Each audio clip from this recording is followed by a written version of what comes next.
నాగర్ నుంచి మొదలుపెట్టి ఆంధ్రప్రదేశ్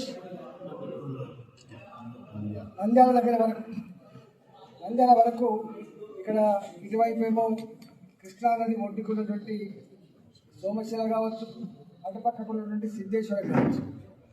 ఇక్కడ ఒక పెద్ద బ్రిడ్జ్, అంటే ఈ దేశంలోనే మొట్టమొదటిసారిగా ప్రయాణం చేయడానికి ఒక గ్లాస్ బ్రిడ్జిని, పైన ఒక బ్రిడ్జిని ఇవాళ 1000 కోట్ల రూపాయలతో ఆనాడే ఇవాళ ఇట్లా నిర్మించాలని చెప్పి ప్రతిపాదన నాగర్ నుంచి మొదలుపెట్టి నంద్యాల వరకు రోడ్డు నిర్మాణం కోసం 2000 కోట్ల రూపాయలతోటి దాదాపు 3000 కోట్ల రూపాయలతో ఈ రోడ్డు నిర్మాణం కాబోతుందని చెప్పి వారు ప్రకటించినప్పుడు ఈ కొత్త బాలసంతోడికి పొందినట్టుగా ఉన్నది.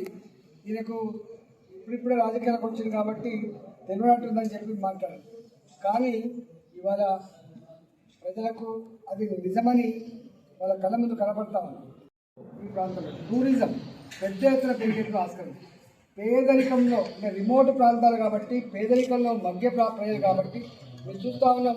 ఇప్పటికి కూడా సనాతన ధర్మాన్ని నమ్ముకొని ఇలా 10 రూపాయలకు 20 రూపాయల కోసం గంగమ్మకు పూజ చేసుకుంటూ జీవించే వాళ్ళు పెద్ద సంఖ్యలో కనబడతారు. కాబట్టి ఈ ప్రాంతంలో టూరిజం పెద్ద ఎత్తున అభివృద్ధి జరిగేటువంటి ఆస్కారం ఉంది. ఈ ప్రాంతాల అభివృద్ధిలో ఈ నేషనల్ హైవేస్ పాత్ర చాలా గొప్పగా ఉంటుందని చెప్పి విశ్వసిస్తాను.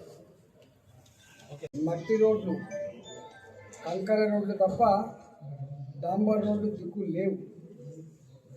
జిల్లాలను కలిపే రోడ్లు కానీ, రాష్ట్రాలను కలిపే రోడ్లు కానీ డబుల్ రోడ్డు తప్ప అంతకంటే పెద్ద రోడ్లు లేవు.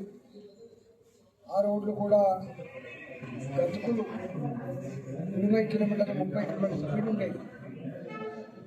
మొట్టమొదటిసారిగా వాజ్పేయి గారు ప్రధానమంత్రి అయిన తర్వాత గాంధీ గారు కళ్ళ కన్నా గ్రామ స్వరాజ్యం ఎక్కడ పోయింది?